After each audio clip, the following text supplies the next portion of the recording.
Folks, Black Star Network is here. Hold no punches. I'm real revolutionary right now. Black power. Support this man, Black media. He makes sure that our stories are told.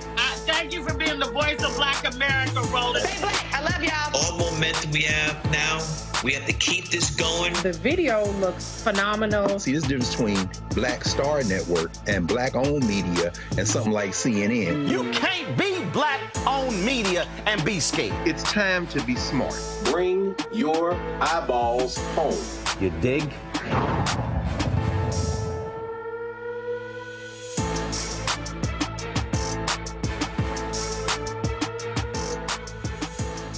Today is Tuesday, August 13th, 2024. Coming up on Roland Martin Unfiltered, streaming live on the Black Star Network. Alpha Kappa Alpha Sorority Incorporated, members of the AKs, which is the Vice President Kamala Harris' sorority. They are launching their own political action committee. We'll talk with former President Dr. Glenda Glover about that PAC. Also, Democratic Vice Presidential candidate, Minnesota Governor Tim Walz, speaks to AFSCME, making his first solo campaign appearance at their national convention in LA. We'll show you some of what he had to say. Also, Texas Congresswoman Sheila Jackson Lee's daughter says she wants to finish the job her mother started by completing her congressional term. We'll give the details of what's happening there in Houston. Also, an Ohio cop has been charged with murdering a pregnant Black woman who was accused of shoplifting. The attorney representing the victim's family will be here to join us. Also, in our Marketplace segment, we'll talk to a woman who created an interactive survey for the Harris-Walz campaign that links to donations and provides real-time feedback. That and more. It's time to bring the funk. I'm Roland Martin Unfiltered on the Black Star Network. Let's go. He's got whatever the miss, he's on it.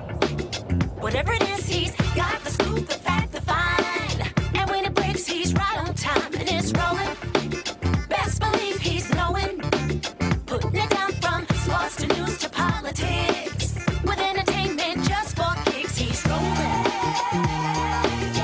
It's on go, y'all. It's Roland Martin, yeah. Rolling with Roland now. He's funk, he's fresh, he's real, the best, you know he's Roland Martin now.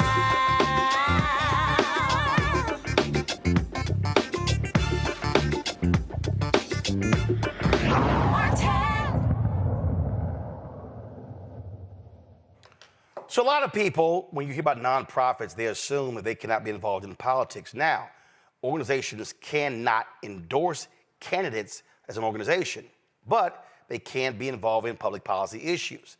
But organizations can also create separate entities. So for instance, my fraternity, Alpha Phi Alpha Fraternity Incorporated, we have a political action committee where we actually provide campaign funds and endorse candidates. Well, Alpha Kappa Alpha, they've actually launched a political action committee as well, which allows them to be able to support presidential candidates. That was recently started, and you're seeing more Black organizations create political action committees to be able to help candidates. There are other organizations. We see this happening on the national level. Collective PAC, of course, they support Black candidates across the country. many other organizations are doing the exact same thing. So the power of Divine Nine and many of our black organizations is crucial. You've often heard me talk about the importance of black fraternities and sororities, but not just them. Links, Jack and Jill, Prince Hall Masons, Eastern Star. There's so many Guardsmen. There's so many black organizations out here that should be doing more, as far as I'm concerned, when it comes to politics. So what you have going on with the Harris-Walz campaign is a HBCU Divine Nine initiative. That initiative is about taking all of these forces, all these organizations, the students, but also the alumni, and driving them to be involved in politics. One of the folks who is involved with that is the former president of Tennessee State University, Dr. Glenda Glover. She happens to be also former international president of Alpha Kappa Alpha, so she knows a little bit about Divine Nine. She joins us right now. Dr. Glover, glad to have you here. I've said this, and people, and I've challenged folks to disagree with me on this, that Divine Nine has what I call the most sophisticated organizational infrastructure out of all black groups. They're international, national, regional, state, grad chapter, undergrad chapter, and have initiatives going all the way down to elementary school. These groups are self-funded. Unlike most of our civil rights groups, they're not reliant upon corporate America for funds. And so what you have is a cohesive entity that is a lot different than the black church, civil rights groups, and so many others. And so how do you see galvanizing Divine Nine, galvanizing HBCU folks when it comes to this presidential campaign? I think you're on mute. Now we got you. All right. Well, thank you very much. And thank you for inviting me. Yes, this is an exciting time for the Divine Nine organizations and for HBCUs, particularly since she was Vice President Harris attended HBCU. So we're looking at the PWI campuses also. There are many black students at PWI campuses who want to be a part of this movement. So we better make sure we're not leaving them out. But what we're doing is ensuring that students, faculty, staff, those who are on the campuses, and then the alumni. There's a very important alumni database that's very excited about this campaign. So we're assisting them in largely get out the vote efforts, because being nonprofits, state schools, many of them, and the organizations themselves, the Divine Nine, you really can't endorse a candidate, but we just say, let's get them out to the polls, and if you get them out there, they'll figure it out. They'll figure out who to vote for once they get there. And so we're looking at how we can engage the alums, how we can engage the students and faculty and staff of HBCUs, as well as Divine Nine alums and with membership. And what I'm always trying to remind people, this is not anything new. In fact, I was on a call last night. There are some HBCU students.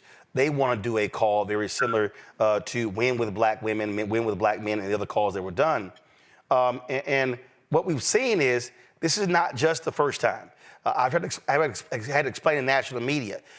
You had in 2020, 2022, HBCU folks and Divine Nine mobilizing, organizing around Raphael Warnock when he ran for the United States Senate, especially Alpha Brothers. You had Randall Woodfin when he ran for mayor of Birmingham. He had his Morehouse alumni and his Alpha alumni. We've seen this. Phyllis Randall in Virginia, county executive. She's a Delta. Again, tapping into that organizing infrastructure. And so you've always had this. Now the theme, though, is just keep impressing upon folks how to truly maximize all of this energy and power that we have, or what I say is unused power. Well, you said something, I think 2 or 3 weeks ago on your show, when you said that this is an election where you are competing with the sofa and the TV about getting out to vote. And that's absolutely true. So we're mobilizing. We want to do a massive voter registration and a voter mobilization, voter engagement effort to ensure that individuals go out to vote. So we're starting with the students. Tomorrow night, we're meeting with students across the country, Divine Nine leaders, HBCU student leaders, students with Divine Nine leaders on college campuses, the undergraduate and collegiate leaders will join with HBCU leaders on a call tomorrow night with the campaign and talking about voter engagement, voter registration, voter mobilization, voter education, so they can understand the power of their vote. We have over 300,000 students, HBCU students, we want to talk to at some point. Right now, we're starting with one phone call with them tomorrow night and laying out the agenda to them. And we're going to have a massive voter registration day. National Voter Registration Day is on September 17th. And then we're going to do an HBCU celebration of all HBCU students around the country. And that's going to be a call similar to the Women Black Women call. We have 44,000 on that call. So we expect to have a huge number of students. That will be, of course, after the convention, after school has started back and gotten settled in. So we're going to do an HBCU tour, then some of the big games, football games. So the Vice President plans to attend several activities on HBCU campuses. So we're really excited about the HBCU involvement, particularly the student involvement, as well as the alumni involvement. And everything is local. And so are you mainly targeting the 7 battleground states? But you also have other races. You got critical Senate races. You got House races. And so how are you in terms of targeting where people are and then trying to get them to understand how to be motivated to register and vote? Of course, the 7 battleground states are very, very important. The top 3, Michigan, Wisconsin, and Pennsylvania. Those 3 states will have enough votes. If you can get those 3 states, that's enough to win. However, we're targeting also the remaining 4 in the battleground states: North Carolina, Georgia, Arizona, and Nevada. Those are key states for the presidency. Now, every state is a key state when it comes to down the ticket, down the ballot, because you have to keep the Senate, you have to regain the House, and just ensure the local levels. All politics is local. We learned that as the state races. I learned when I was, when Tennessee State was having such trials last year, that how important it is at the state level. That's who make the rules.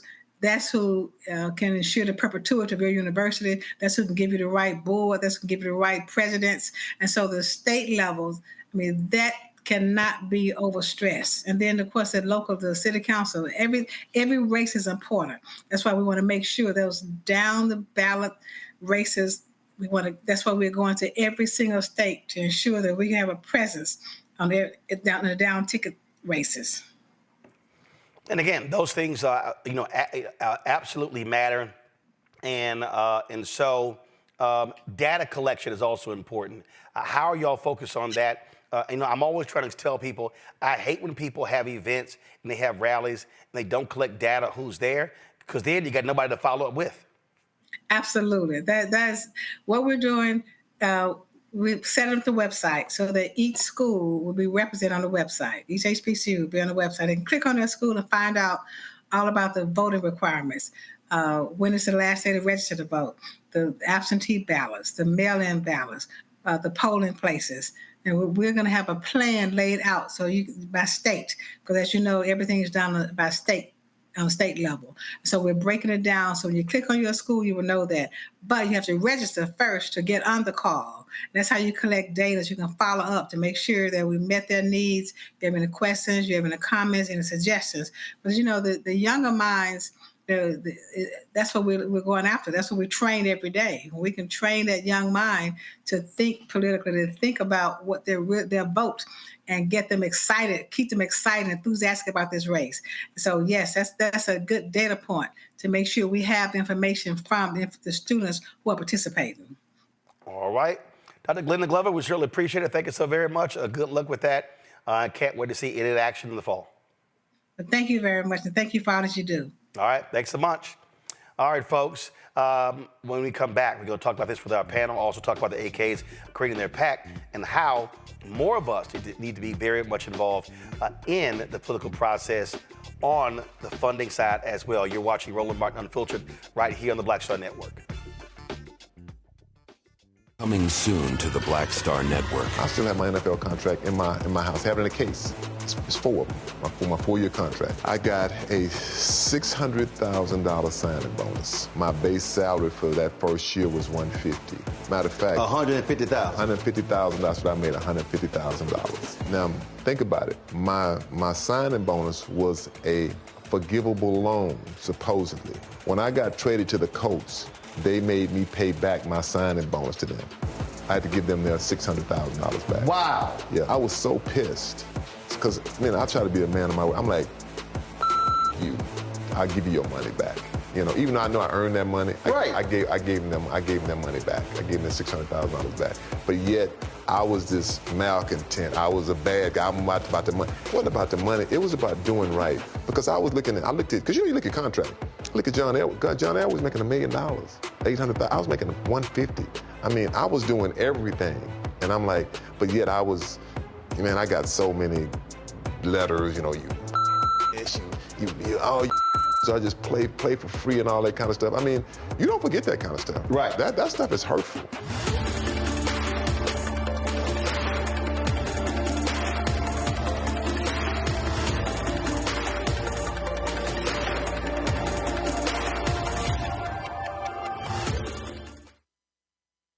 When you talk about blackness and what happens in black culture, we're about covering these things that matter to us, speaking to our issues and concerns. This is a genuine people-powered movement. There's a lot of stuff that we're not getting. You get it, and you spread the word. We wish to plead our own cause.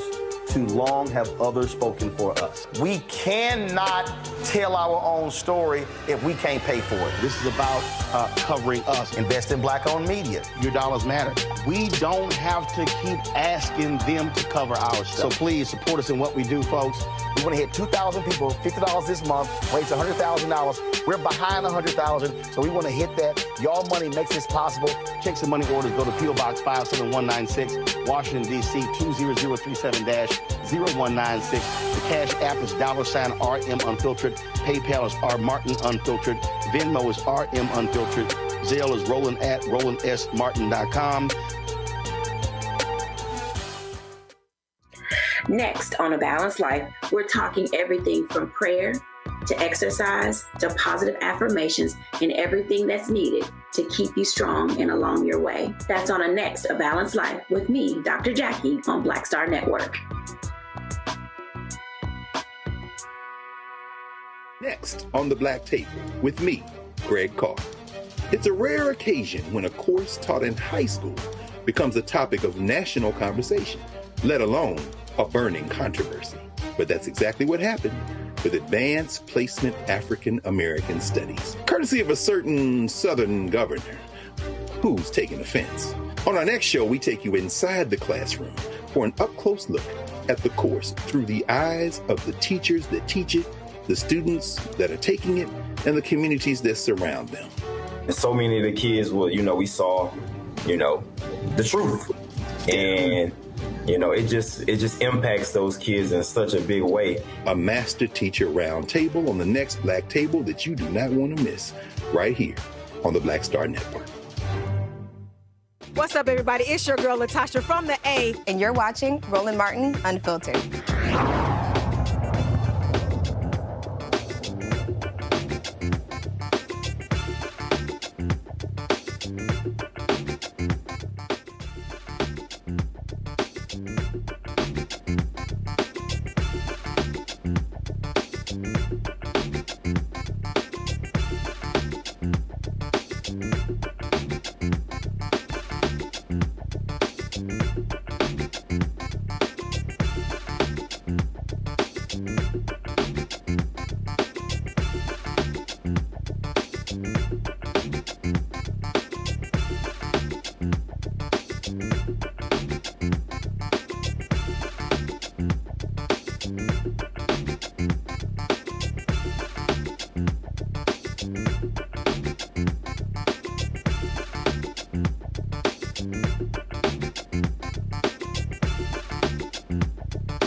All right, folks, joining me right now on my panel. Glad to have them here on this day. Dr. Mustafa Santiago Ali, former senior advisor for environmental justice at the EPA, joining us from D.C.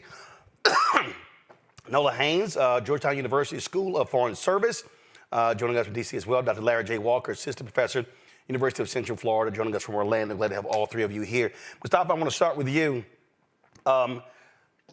2008 probably was the first major effort where African Americans began to bundle dollars, began to create political action committees.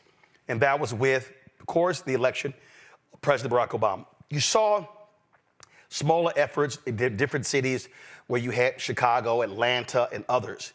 When you talk about really, really engaging the political process, understanding PACs, how money is important, you begin to really see that in 2008. I think ever since then, you're seeing more African Americans understand why giving matters, funding our own campaigns, and being able to impact the political process that way.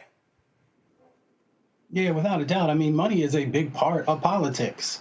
And if you want to be able to play a significant role in that space, of course, our vote is incredibly important, but also being able to support the candidates that are in alignment with what your values are and what the particular needs are of the communities that you serve. So if you want to be serious about helping to frame out the direction that our country needs to go in, then you've got to be in that space. And you raised the collective PAC earlier. You know, the great work that Quentin and Stephanie has done and others has been incredibly important in supporting Black candidates, because often, if you take a look historically for folks who come from our communities and run, they had a difficult time in being able to have the dollars that were necessary to be able to mount a real campaign. So this gives us an opportunity to not only level the playing field, but to also make sure that candidates understand what our North Star looks like and what we expect from them, and also to be able to hold folks accountable. So for folks who are out there who have big organizations that they're a part of, they should definitely give consideration to starting a PAC or becoming a part of one and supporting it. You know, on that particular point there, Nola, listen, money is access. And the ability to be able to get in front of candidates and speak to the issues. And that's why, and look, that's why people actually give. To the point Mustafa made, for a lot of Black candidates, they've grossly been underfunded. And so now, by understanding how you begin to raise money as a collective, how do you then begin to tap into your network? As I said, when Randall Woodford ran for mayor of Birmingham, he tapped into his Morehouse alumni base. He tapped into his Alpha Phi Alpha base. And of course, that's no shock because you got 3 alphas sitting on this panel with you, Nola. So that's what, come on now, don't hate, congratulate. We might let you celebrate. So what you're dealing with is you tap into your networks when you need those resources. Mm-hmm. Absolutely. And representation plays a huge part of this. You know, in the Black community, a lot of us, you need to prove stuff to us. And with the Win with Black Women call, I was so privileged and honored to be on that call, the power, the energy, the momentum. So it's a combination of seeing Vice President Harris at the top of the ticket, seeing her shining and glowing and all the things, and then to see the power of the Win with Black Women fundraising, to see the power with Win with Black Men fundraising. So that momentum and actually seeing that we can see ourselves at the top of that ticket in that way, I think it's a perfect storm in a very beautiful sense that people are actually seeing how important it is for us to raise our own money to make sure that we are supporting everyone up and down the ticket. So representation, momentum, and proving to Black folks, this is how we do it. I think it's a beautiful thing. It's a powerful thing. And I think we'll see a lot more of it. Larry? Yeah, so Roland, what you described in the conversation with Dr. Glover is the intersection of Black political empowerment and money. And as you highlighted, Roland, listen, we know everyone on the panel, you need money to run a campaign. And in many sense, if you're running for a Senate seat, you need millions and millions of dollars. So I think it's really important as we have this conversation, particularly in the context of HBCUs. Obviously, we know how many of the states you highlighted earlier are really important. I must note that North Carolina has the most HBCUs out of any other state in the country. And so making sure you tap into that network of HBCUs, but obviously Roland, we discussed the importance of Divine Nine to make sure that people feel like this is an opportunity to get VP Harris in. Also, make sure we control the Senate, switch the House, so we can get bills focused on law enforcement to address some of the issues related to law enforcement, and through the George Floyd Policing Act to address issues that have plagued the Black community for generations. Hear candidates often say, people will say, hey, man, I'm praying for you. They're like, hey, I appreciate you praying for me, but I also need you giving to me as well. And so prayers are important, but money also goes a long way in politics. When I was telling you about the Alpha Kappa Alpha Political Action Committee, and listen, folks, there are actual rules when it comes to PACs, because first of all, PACs are not supposed to be in coordination with campaigns. We know that's a lie, because it actually happens. So that's one thing. Also, the AKA PAC, they will be accepting donations up to $5,000 from members of the sorority and their families to support, again, federal campaigns and political parties. And so it's an unusual venture for the sorority, but again, it's no shock there are other groups that actually have the exact same thing. Got to go to a break. We come back, we're going to talk about this shooting in Ohio, where a cop has been charged in the death of a pregnant Black woman who was accused of shoplifting. Shocking and stunning video. And we'll talk about that. Also, we'll talk about Governor Tim Walz of Minnesota speaking at the AFSCME convention today in Los Angeles, his first solo appearance since he was picked by Vice President Kamala Harris to be her running mate. You're watching Roland Martin Unfiltered on the Black Star Network. Don't forget, support the work that we do. Our goal is to get 20,000 of our fans contributing on average $50 each, which comes out to be $4.19 a month, 13 cents a day. Now, folks, do understand, we don't have millionaires and billionaires supporting this show. We're trying to sit here and do more and get these advertisers to support us, but the reality is that's difficult to do. So, everybody who gives during the show will get a shout out from me. Got several things that are going on. We got to raise $25,000 to go to the Democrat National Convention next week. Also, and I'm going to show y'all a little bit later in the show, a couple of things that are happening with our Robo-Mobile. Give you the update on that as well. And so a lot of things happening. So we need your support for the work that we do. We're the only Black-owned media daily show.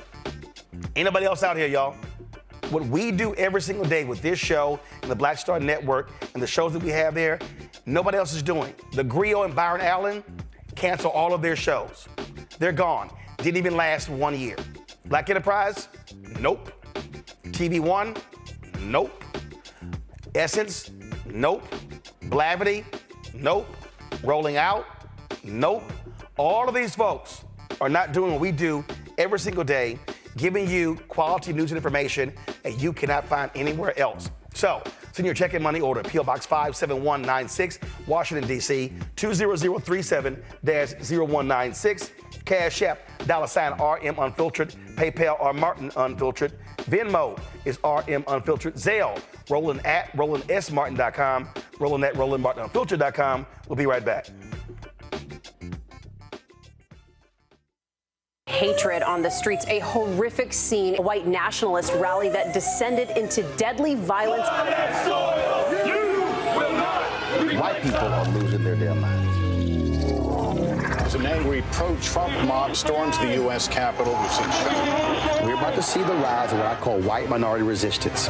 We have seen white folks in this country who simply cannot tolerate Black folks voting. I think what we're seeing is the inevitable result of violent denial. This is part of American history. Every time that people of color have made progress, whether real or symbolic, there has been what Carol Anderson at Emory University calls white rage as a backlash. This is the rise of the Proud Boys and the Boogaloo Boys. America, there's going to be more of this. Here's all the Proud Boys, guys. This country is getting increasingly racist in its behaviors and its attitudes because of the fear of white people. The fear that they're taking our jobs, they're taking our resources, they're taking our women. This is white fear.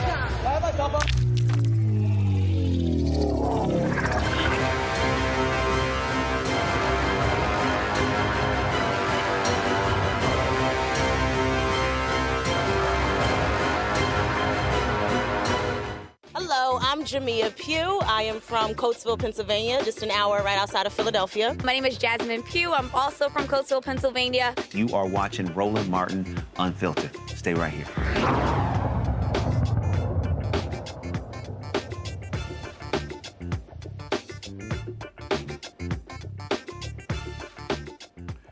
An Ohio grand jury indicted the white Ohio cop who killed a black pregnant mother who they suspected of shoplifting last year.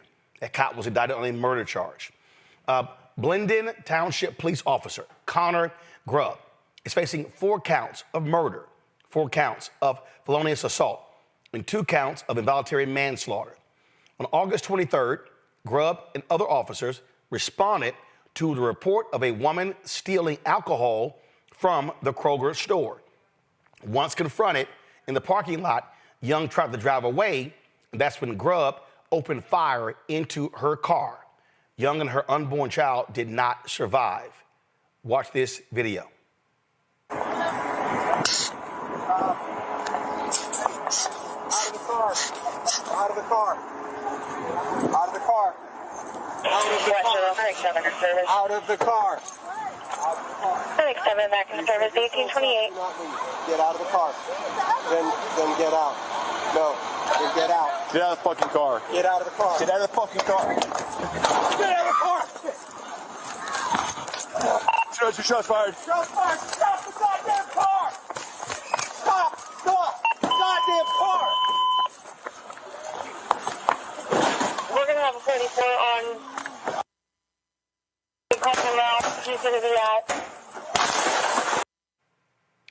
Folks, here's a second angle of that stunning, shocking shooting.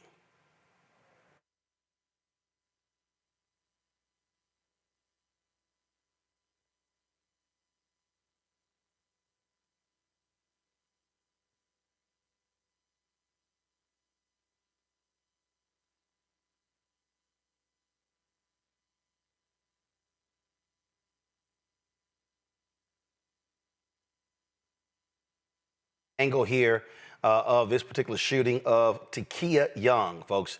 She was 21 years old when she was confronted in Blendon Township, which is near a suburb of Columbus called Westerville.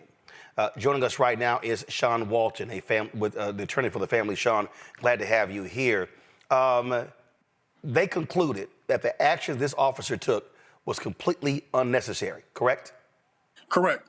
And he's now indicted on 4 counts of murder, 4 counts of felonious assault, and 2 counts of involuntary manslaughter. So they saw what we just saw in that video. What was crazy here is that car starts moving and they just instinctively start firing. It's not like they were in danger. Yeah, and so, having this case for a year now, what we've come to understand is that this was totally unnecessary. Connor Grubb goes in front of that car, and he draws his weapon and points it at Takia as she is sitting still. A store employee came out and said that, she was stealing alcohol. At that point, Connor Grubb came over, stepped in front of her car, and pulled the gun out and said, "Get the F out the car." So, for us, this is a clear example of what comply or die looks like for Black Americans. There's no way that this petty theft should have resulted in his gun coming out, let alone him firing the second her car barely moves. And, again, when you slow it down, you'll see that she moves her steering wheel all the way to the right until it locks to try to make sure that she moves away from him but does not hit him as she's in fear of her life, as this gun is pointed at her. She was pregnant. She's already the mother of a 6- and a 3-year-old, and that child was due just 3 months later. Yep, November. Yeah, and so, what we have here is a family that's devastated, by this act of police violence. We have Takia, who was pregnant, and, she would have been the first girl. She had 2 boys already. Those boys have lost their little sister, and they've lost their family, off this act of unnecessary brutality. And so what we know about Connor Grubb is that he's a combat veteran. And I've had a lot of cases like this where we have these military veterans who have, served our country, but they've also been treating Black and brown people as enemies. And then they're placed in our communities, and so they turn a Kroger parking lot into a combat zone. And so we can't have that. That's why these murder charges are so important, not just for Takaya, but for her unborn child, because that was a life that was lost. I'm curious. There were protests and things along those lines. Did any of these rabid pro-life people, did they join y'all? Because they always, pro-life. And so here you have an officer, not only killed her, but also killed her unborn child. Just curious. No, not to the extent that we would have thought. I mean, you would think that they'd be out there pushing, for support for this family, and it just didn't happen. And we've spoken very much about, how Takaya's unborn daughter had a right to life. And so, again, what we see is that there are different rules for Black and brown people in this country.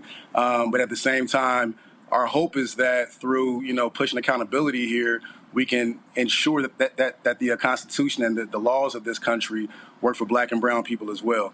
It won't bring Takaya back, but, I mean, the video is one of the worst that you'll see. And it's a shame that it took this long to get an indictment. That process has to change, but he's now facing the fate that he should be facing, and that's a jury that he has to answer to. Well, one of the things that we always say listen, getting the indictment is one thing, but the conviction is necessary. And then after that, what is the sentencing going to be? So there's a whole lot more work and focus that needs to happen on this case. Yeah, absolutely, man. And I think that as we look at these systemic issues, I'm all about trying to figure out how we get radical change, right now, because even the conversation around whether she did anything that warrants her death here is not a conversation that should be normalized in any way. And so we have to really look at why Connor Grubb felt that he could pull his gun out in that scenario and cuss at this young girl because she looks young, and demand that she exit the vehicle, or else he was going to do exactly what he did. It didn't matter if she drove off. It's important to point out that that gun came out and the car was not in motion. He had no fear for his life. He just felt like he could be a bully with that gun, and that's what we see far too often. Indeed. Sean Walter, we surely appreciate it. We'll keep watching this case. Absolutely, Frat. Appreciate all the work you do. All right, bro. Thanks so much. All right, I'm going to go back to our panel. Larry, I want to start with you. I mean, this is the thing that we keep seeing over and over and over again. Accused of shoplifting. That's not enough to kill somebody. And that's what drives me crazy with these stories. The actions of these officers. They literally believe they can operate and act with impunity. And Roland, one of the things about it is, I know I said the last segment talking about the George Floyd Policing Act. It just passing that bill, if we do eventually, it won't end. It won't necessarily end these tragic murders of Black folks, because this is rooted in racism. And we know one of the issues that Black folks have when they're in encounter law enforcement is, we know, based on statistics, we're far more likely, based on an interaction with law enforcement, to end up dead. And so I think that context matters for folks understanding the fear that Black folks deal with when we even see someone in law enforcement in a car walking by. But this young sister lost her life was taken from her, and the life of her unborn child. And it didn't happen. And one of the problems we deal with is aggressive cops, particularly those who see Black folks and immediately think that they're a threat to their safety. And once again, this is more an inherent issue in our society. And once again, how do we deal with racism, confronting racism, and making sure people are aware of their racist views? Because we can't allow those folks who have these deep-seated beliefs to give them a badge and a gun. Because once again, we know that Black folks, based on just interaction with law enforcement, are far more likely to be killed. Nola, Larry is right. And keep in mind, Donald Trump has been made perfectly clear. He wants to give cops 100% immunity, even in actions like this. Yeah, well, first and foremost, Donald Trump is a national security threat for many reasons, and that being one of many. But, watching this video, this is my third time seeing the video, and every single time I see it, the thing that strikes me is the disdain and disgust in the officer's voice when he pulled his gun. it was like he just didn't like her even existing. It wasn't because he was in fear of his life. It wasn't because he thought he was going to be ran over. He just did not like this young Black person in front of him, clearly who he just thought was beneath him. You know, like you can hear the contempt in his voice. And, you know, in my line of work in the national security community, I'm surrounded by a lot of people, law enforcement, a lot of ex-military people. And this is one of the things that they also can't stand, because this does not help them in their work when they go out into the communities. One of the main issues is distrust in the communities. How do you gain trust when things like this keep happening? To ask that young Black girl to get out of her private property, to pull a gun on her at 6 months pregnant, and to talk to her like she is a piece of crap. These things, they just really make me very emotional.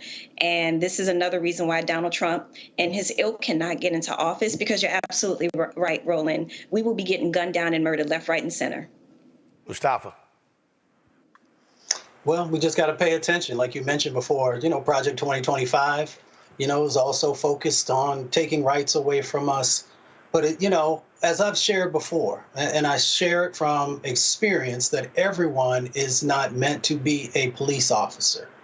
And if we continue to not do these psychological evaluations and make decisions about who is fit to serve and who isn't, then you're going to continue to have these individuals out there that are quick to pull the trigger. They're quick to pull the trigger because, as the attorney had shared earlier, some of them actually think that they are at war with our community and with our people. To be at war with an individual or a group of folks, that means that you have to be able to dehumanize them so that you can do whatever is necessary for you to achieve whatever your objective is. And that's what you saw play out. For him to that quickly pull that trigger without his life being in danger tells you the mindset that he was already in as soon as he approached the vehicle. Didn't ask, can I see your ID, or what your name is, or any of those other types of things. Didn't even think I could shoot the tires out instead of shooting an individual to be able to stop them from getting away. So there are all these different dynamics that play out when people do not see you as human. They see you as less than human, and they feel that deep down inside of their head some way that you are sacrificable based upon whatever actions they think you are doing. The police chief of Blended Township, John Belford, released this statement after the announcement of Grubb's indictment. Today, the Franklin County Grand Jury indicted Blendon Township police officer Connor Grubb following the tragic death of Takaya Young and her unborn child last August. A grand jury's indictment is merely the first step in the legal process, and Officer Grubb is presumed innocent like anyone charged with a crime. Since this tragedy occurred, our goal has been to be as transparent and open as we can with the community. Because we requested an outside investigation, Blendon Township played no role in the investigation, and we continue to believe that you deserve to know as much information as we can provide. We're starting the disciplinary process immediately. After reviewing the facts, the trustees will decide on the necessary disciplinary actions. Ohio law and our contract with the FOP require us to take several administrative steps before we make any decisions. I want to be very clear, we're not passing any judgment on whether Officer Grubb acted properly. We haven't seen the evidence. However, since people who've been indicted may not legally possess a firearm, the indictment against him leaves us with no choice but to immediately begin the disciplinary process. Finally, I also want to address why we're now disclosing Officer Grubb's name. The victims' rights provision in the Ohio Constitution and state law are mandatory. The law doesn't leave law enforcement with any choice on whether or not to redact the names of potential crime victims unless the victim agrees to it. We redacted Officer Grubb's name as required by Ohio law until he was identified publicly by the prosecutors after the grand jury's decision. Justice is a process, not a result. Officer Grubb is presumed innocent, and the criminal justice system will take the matter from here. Folks, the Fraternal Order of Police Capitol City Lodge Number 9 President Brian Street, well, of course, you know exactly what he said. Capitol City Lodge Number 9 is deeply disappointed with the recent decision to indict Blendon Township Officer Connor Grubb. The grand jury process does not include a presiding judge or defense attorney. Prosecutors are free to present whichever evidence they deem fit. However, this discretion can sometimes be misused, leading to politically motivated indictments, which are highly concerning. The integrity of our legal system depends on unbiased and fair prosecutorial practices. Politically driven charges undermine public trust and compromise the pursuit of justice. We stand firm in advocating for an impartial justice system that focuses on truth and facts, not politics. I'm not reading the rest of that bullshit. Here's the whole thing here. When you see that kind of crap like that, what they're saying is, oh, we want the DA to do this in our cases, prosecute. Oh, it's one of us. Oh, the system is unfair. This is not impartial justice. Shut the hell up. Yeah, so, I want to say two things, and something that Mustafa said, something I thought about also, about why not shoot out her tires if you thought that there was a level of danger. But two quick points on what you just said, Roland. The man reading that statement, it was so dry. It was so impersonal. There was no sort of authentic engagement with the community, a community that is reeling from yet another senseless Black death. And that's part of the problem, right? And then you go to the statement that you were reading, something, again, that is impersonal, and making sure that the goal of the statements are to say, that the officer is not yet found guilty. So we need to make sure that, we're not prosecuting him in the eyes of the public. Not too much on the Black girl who was killed, but making sure that this officer isn't prosecuted in the eyes of the public. And we all saw that video where he put that gun on that young Black girl because he just didn't like her. So, this is maybe an issue that I should just stop right here talking about, because I might get myself in trouble. But this has got to stop. This has got to stop. And hopefully it will, but unfortunately it hasn't. All right, folks, hold tight 1 second, going to a break. We come back. Minnesota Governor Tim Walz talked to AFSCME, the National Convention in Los Angeles, in his first solo appearance, is being picked as the VP running mate with Vice President Kamala Harris. We'll show you some of what he had to say next on Roland Martin Unfiltered on the Black Star Network. Next on A Balanced Life, we're talking everything from prayer to exercise, to positive affirmations, and everything that's needed to keep you strong and along your way. That's on A Balanced Life with me, Dr. Jackie, on Black Star Network. On the next Get Wealthy with me, Deborah Owens, America's Wealth Coach, Black Americans have 1/10 the wealth of their white counterparts. But how did we get here? It's a huge gap.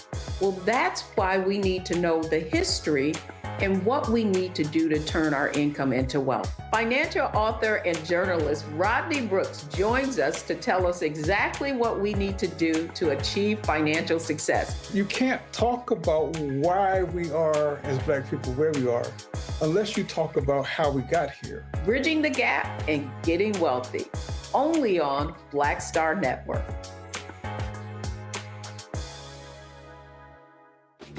I'm Marissa Mitchell, a news anchor at Fox 5 DC. Hey, what's up? It's Tammy Roman, and you are watching Roland Martin Unfiltered.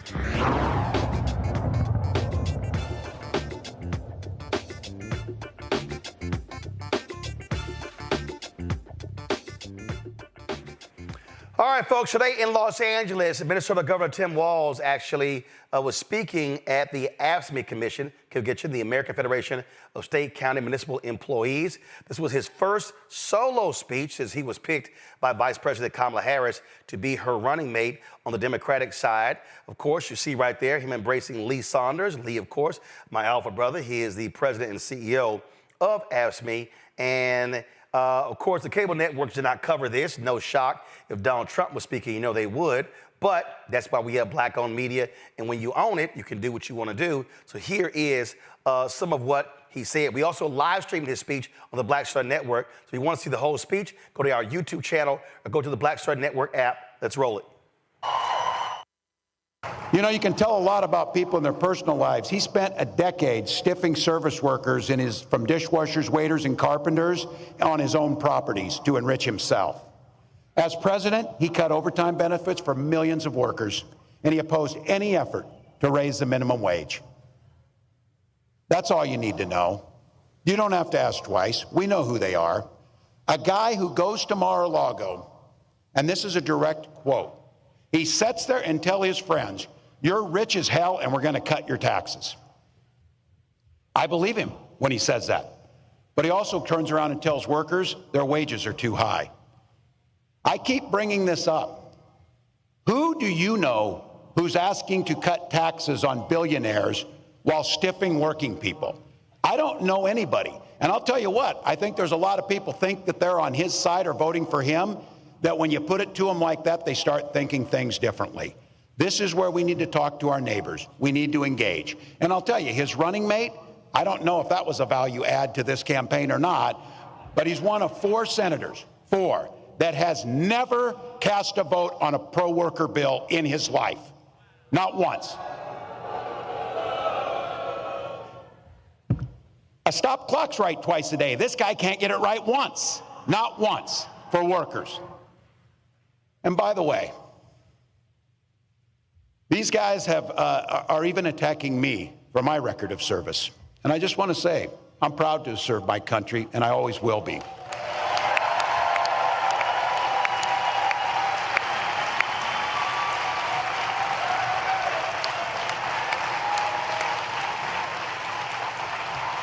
With my dad's encouragement, a guy who served in the Army during the Korean War, I signed up for the Army National Guard 2 days after my 17th birthday. I served for the next 24 years for the same reason all my brothers and sisters in uniform do. We love this country. Then in 2005, I felt the call of duty again, this time of being service to my country in the halls of Congress. My students inspired me to run for that office, and I was proud to make it to Washington. I was a member of the Veterans Affairs Committee and a champion of our men and women in uniform. I'm going to say it again as clearly as I can. I am damn proud of my service to this country.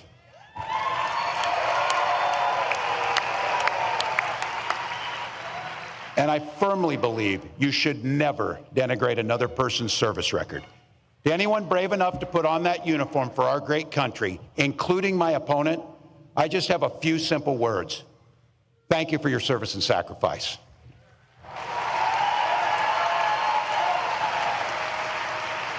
But look, it's not what they've done that we should be concerned with here today. It's what they're going to do.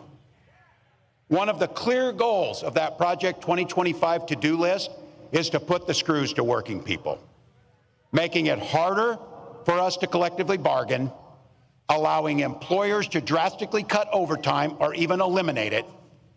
And make no mistake about this, Donald Trump and J.D. Vance want to eliminate Ask Me and all public sector unions altogether. Hell, they're even going after the 40-hour work week.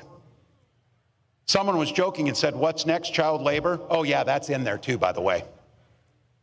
Reducing the rules around our children, putting them into dangerous jobs again. The folks who came before us spilt blood and treasure and spent their lives working to give us dignity and safety in our workplace so you can simply do a good day's work and go home to your family safely at night.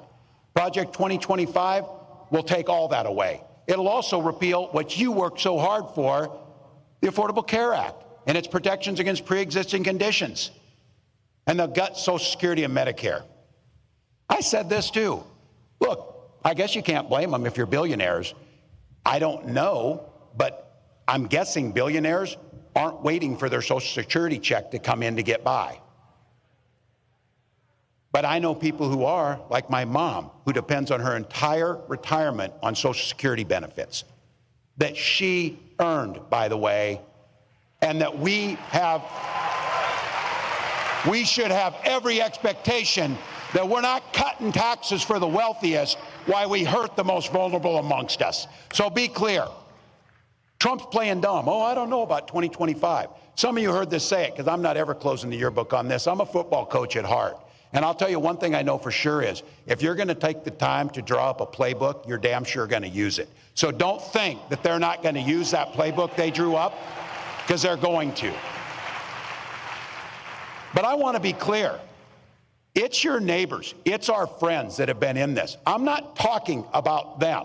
I'm talking about Trump, Vance, and this group that's around them.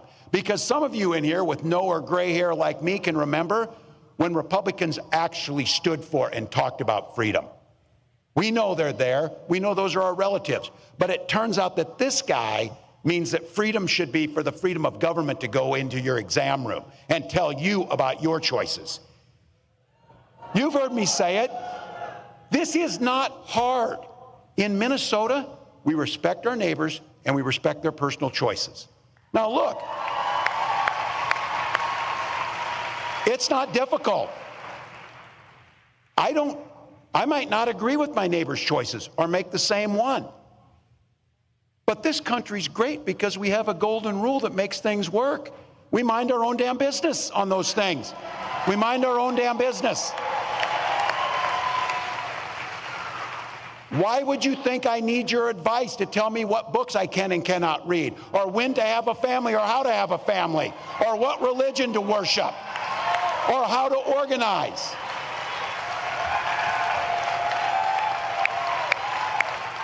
You stay in your lane and I'll stay in mine. That's not that difficult.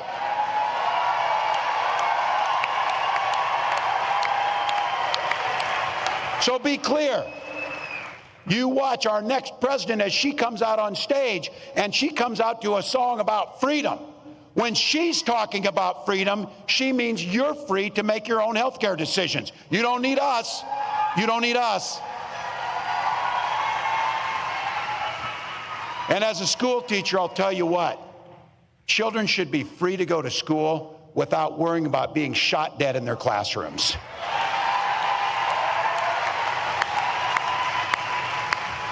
Education should be a ticket to the middle class, not crippling student loan debt.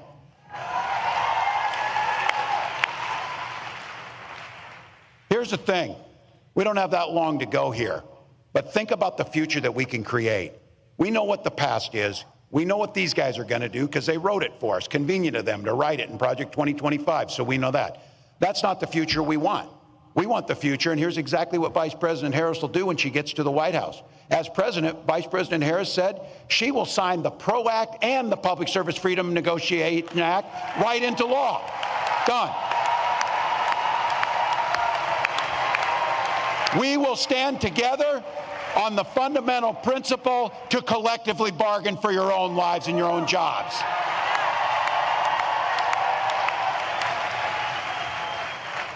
And we believe in fairness. That's what we believe in. That's why corporations can start paying their fair share, and that's how it works.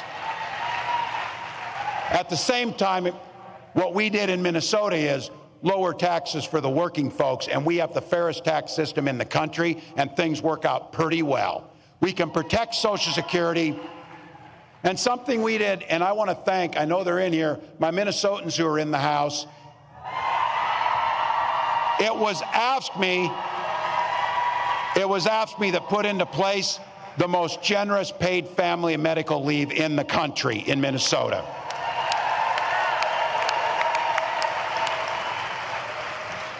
We're investing in our public schools, and it's, yeah, I'm a little biased on this one, but I think you're probably with me on this. How about we give our teachers a long overdue raise for the work that they do?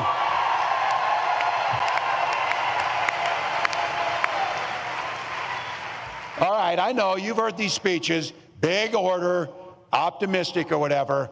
Well, I got to tell you, I will cop to being an eternal optimist. That's me. But I come by it honestly.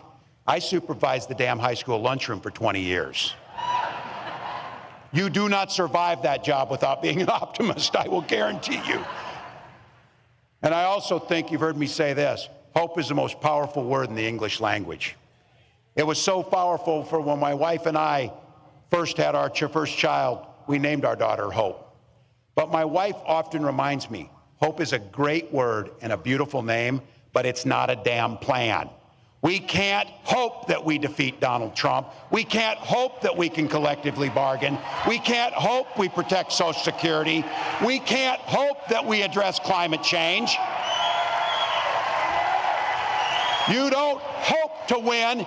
You plan, prepare, and work to win.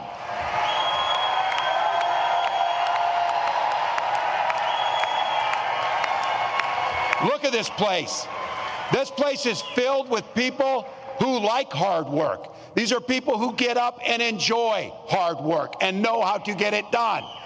So what do you think?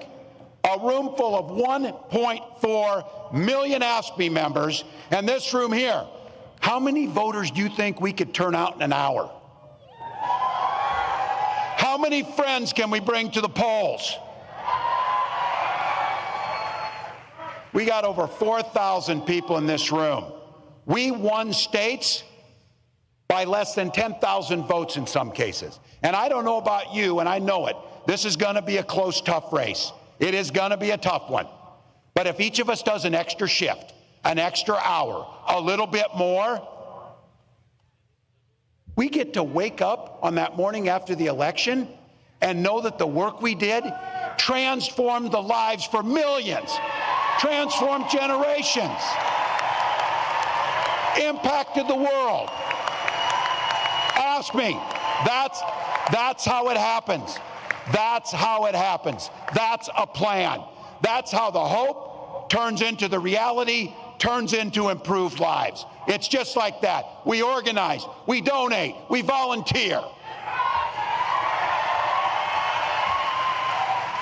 Look, I've been around you people. I know the jobs you do. I know what this president does, because I thought you had to register to vote in Minnesota. You were out there so much for me because you were living there. You turn elections. You turn lives. You negotiate contracts. You press legislatures to do the right thing. We know how to do this. We've got 84 days to take control of our own destiny. 84 damn days. And I've said this, you hear me say this. That's easy. We'll sleep when we're dead. We'll do the work now. We'll do the work now.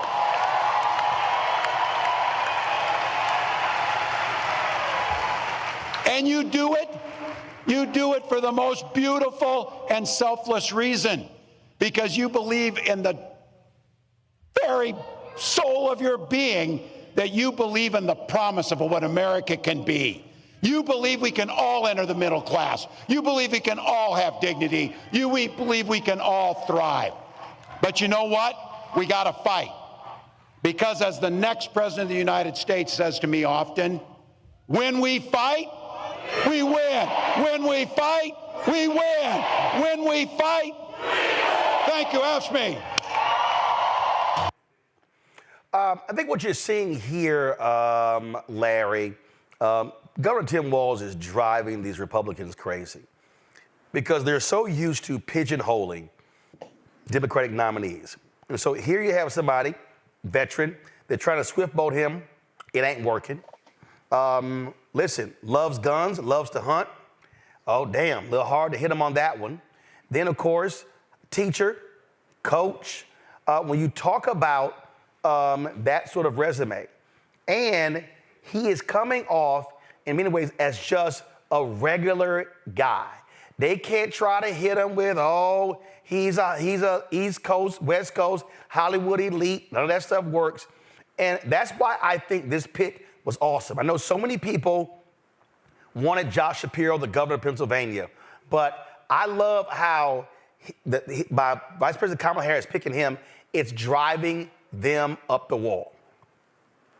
Yeah, everything they throw at him, it doesn't stick. And he reminds me of the guy, a person you're in line at the supermarket and they're behind you and you start chatting. Next thing you know, you're outside talking to him for half an hour.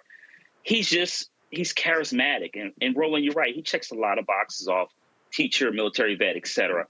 And I think the reason why they're having a hard time, anything that they throw at him is not working is because the reality is he's authentic. he's just, some people are just like that, and it's rare to find politicians that are like that. But he's just being who he is, and so I think the public sees that. So the trouble in terms of trying to swift voting and all these other allegations you're trying to make against him is not working.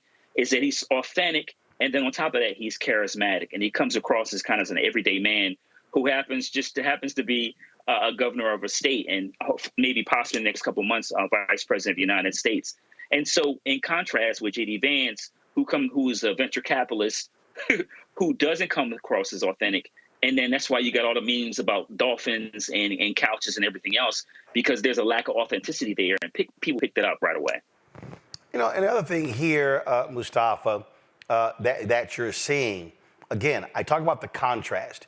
How when you listen to Governor Tim Walz, when you listen to Vice President Harris, they totally sound different. What they're focusing on, what they're engaged in, is the language they use. They are offering absolutely hope, optimism, energy, as opposed to this drab, oh my God, America is going to hell, everything is awful. I mean, you've got Republicans putting out, of course, they're already going to the racist meme. Trump put out, this was America under Trump, and this is America cities under Vice President Kamala Harris. And we see the racist game they're playing. Yeah, it's an old playbook. And folks are tired of it, and folks have seen it before.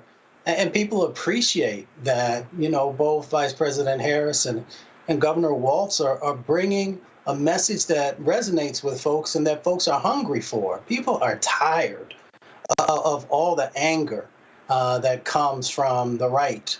And they're tired of people talking about how nothing can get better unless I'm the individual who does it. That's not how America should work.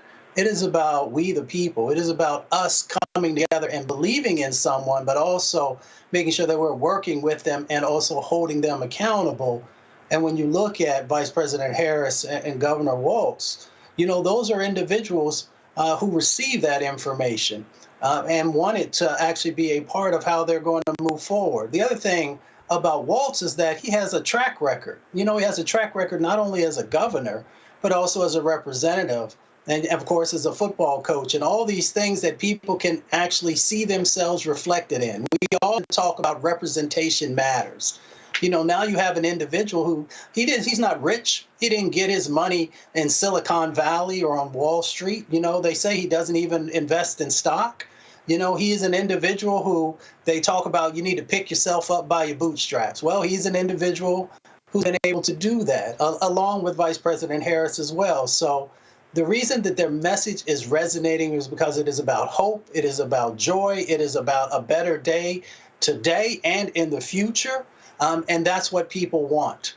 And unfortunately, the other side has not been able to figure out that since you have no policies to actually hold people's attention, then you should be able to hold them with something of value, and they haven't been able to find that. So, Nola, this is a graphic the Trump War Room put out on their social media. And again, you see, import the third world, become the third world. On the left, your neighborhood under Trump. On the right, your neighborhood under Kamala. That's a absolute, flat-out racist campaign, and they have no choice. They are all about how do you push the racial buttons of white America, and that's exactly what Trump and Vance are doing.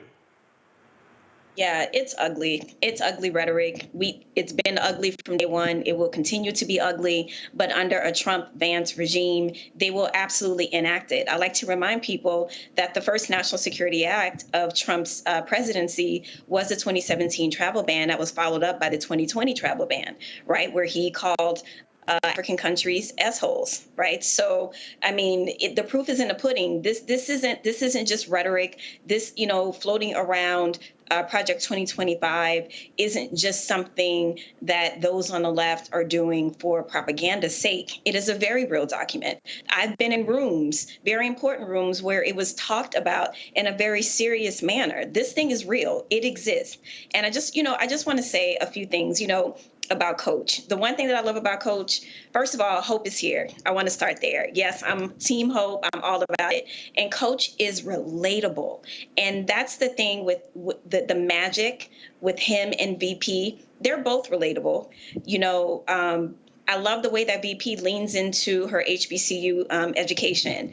And I also love the fact that she came from UC Hastings Law School in California, you know, because that's like a lot of the homies went to Hastings, you know what I mean? So there's a level of relatability that people feel because it's authentic, it's relatable, they feel the passion. And what the other side wants, people talk about this return to 1950s. I'm going to go back further. They want the Gilded Age back. They want to live in these fantastical mansions where just a few families prosper, and to live that Aristotelian ideal where you have to step on the backs of the underrepresented in order for you to live that ideal life that requires free labor or paying little to nothing for that labor. Let's be very clear about this vision. It's not just a return to the 1950s where, you know, you had clean white suburbs and Black people weren't allowed. This is something completely different. The way that rights will be stripped away from women, wanting us back in the kitchen, barefoot and pregnant. Vanston already said it. This is something grotesque. It is something perverse, and it is not going in the right direction. This is not progress. And I'll just say, you know, I think about Project 2025 through three lenses: as a woman, as an educator, and as a national security expert. And that document, make no mistake, is destabilizing to the entire country. It is a national security risk, just like Trump. I don't know that much about bans. I saw something about a couch. I don't know.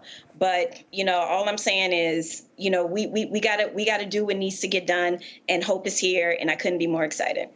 Indeed, indeed. All right, folks, hold tight 1 second. But before we go to the break, Cincinnati, I will be with you on Thursday at the Black Family Reunion. That's right. I will be in Cincinnati.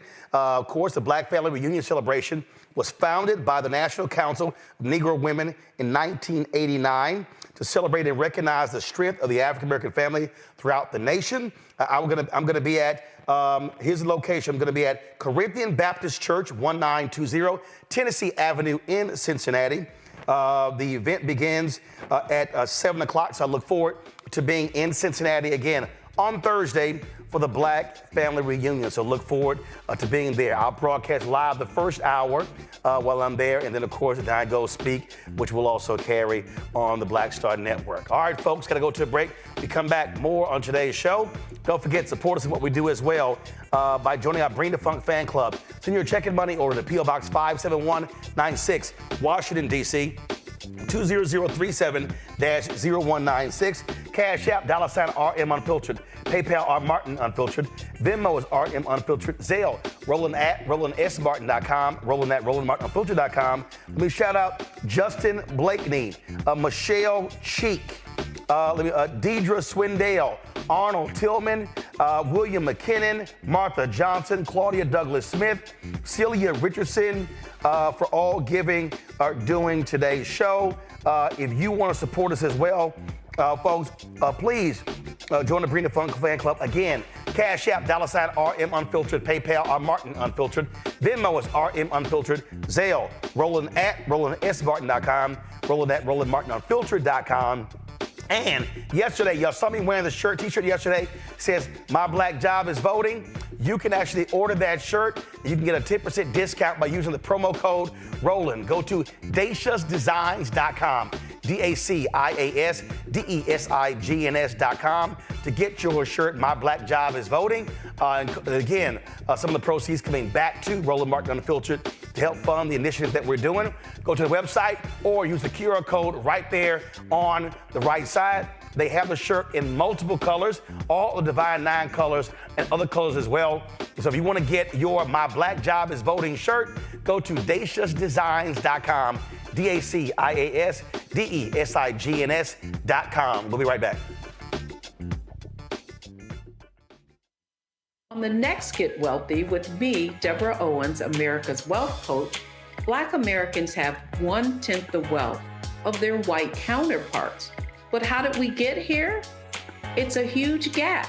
Well, that's why we need to know the history and what we need to do to turn our income into wealth. Financial author and journalist Rodney Brooks joins us to tell us exactly what we need to do to achieve financial success. You can't talk about why we are, as Black people, where we are, unless you talk about how we got here. Bridging the gap and getting wealthy, only on Black Star Network.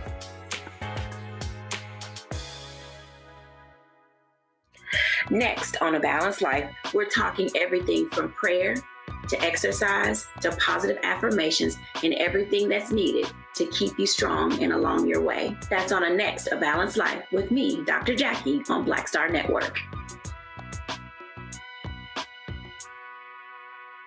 Hey, yo, what's up? This is Mr. Dalvin right here.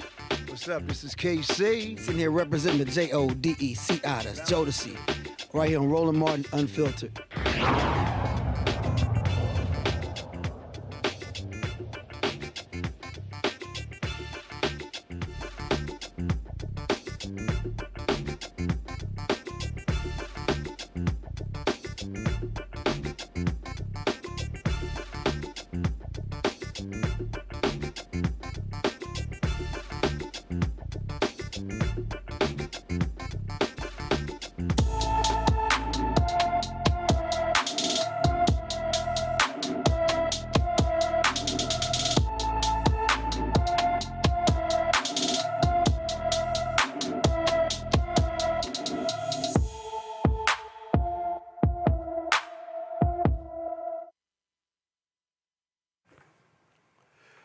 Charlicia Hurd has been missing from her Auburn, Alabama home since June 28th.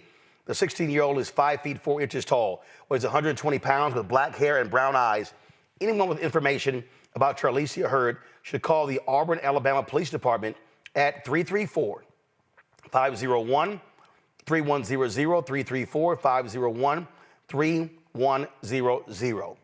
Folks, the daughter of the late Congresswoman Sheila Jackson Lee wants to complete her mother's congressional term. Erica Lee Carter posted on social media announcing that she wants to finish what her mother started. Now, of course, Congresswoman Sheila Jackson Lee passed away 3 weeks ago, and her daughter announced she wants to finish her term. So let me explain what's happening in Houston. So there are going to be actually two elections. There's going to be an election to finish the term of Congresswoman Sheila Jackson Lee, which ends, the 118th Congress, which ends in January, before the new Congress is sworn in. Then you have the new 2-year term.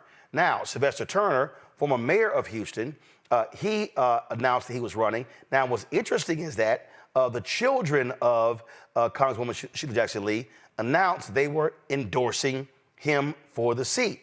Well, now the daughter is running. So, again, that's what's going on there. Now, the way what's happening is the precinct chairs in Houston, there are 88 precinct chairs. They in the district, they will determine who is going to actually be on the ballot to run against the Republican running. So Mayor Turner posted this just yesterday on his Twitter page that he's already got 30 endorsements from Congressional District 18 precinct chairs. So he is almost halfway to garnering all the votes necessary. He also, of course, he's already been endorsed by the Houston Chronicle as well. And in the interview with him, he also gave an interview where he said that he wants to be a transitional leader. He does not want to serve in Congress more than 2 terms. He wants to be a bridge between his generation and the next generation. The reason I think this is interesting when you look at this, and so, you know, again, people were texting me, Nola, like, oh my God, what's going on? I thought the children endorsed what's going on. And so I haven't reached out to Mayor Turner, but his focus is really on the 2-year term, not the final 3 months or whatever. But that's really not going to be, the decision is really going to be up to those precinct chairs. But I do think it is smart. He's hugely popular, 2-term mayor. Before that was in the Texas legislature for 27 years. And I do think it is important to be able to have someone with this experience. As he said to the Houston Chronicle, he already knows all the political players at HUD in the various departments to bring resources back to the district. And what it does is it allows for the grooming of the next generation. I'll be honest, there were many people who were very critical when Congresswoman decided to run for mayor of Houston. Several younger folks dropped out. Chris Hollins was one of them. She ended up running, losing by 30 points to now Mayor John Whitmire. You know, a lot of people were problematic with that. And I do think it is important for one generation to set up the next generation when it comes to public office. I agree with you. You definitely know more about this particular race than I do. I will say, you know, when she died, that a lot happened that weekend, and I'll never forget it because I was outside with a lot of people that knew her, and it was a profound moment, you know, for the community. And it was the same weekend that POTUS decided to not run and then endorse VP. So that in and of itself was a historic moment. And so in terms of this race, I think one of the things that popped into my mind is this. I take your point about wanting to be a transitional congressman, but at the same time, wouldn't the daughter be that figure, or am I misunderstanding? Well, it comes down to, I mean, listen, if you had to compare resumes, the daughter of Congresswoman Sheila Jackson Lee does not stack up to Mayor Sylvester Turner. It doesn't. Okay, so then in that sense, she's basically running on the legacy of her mom, right? Yeah. Well, and remember, she's not running for the two. You got to remember, she's not running for the 2-year term.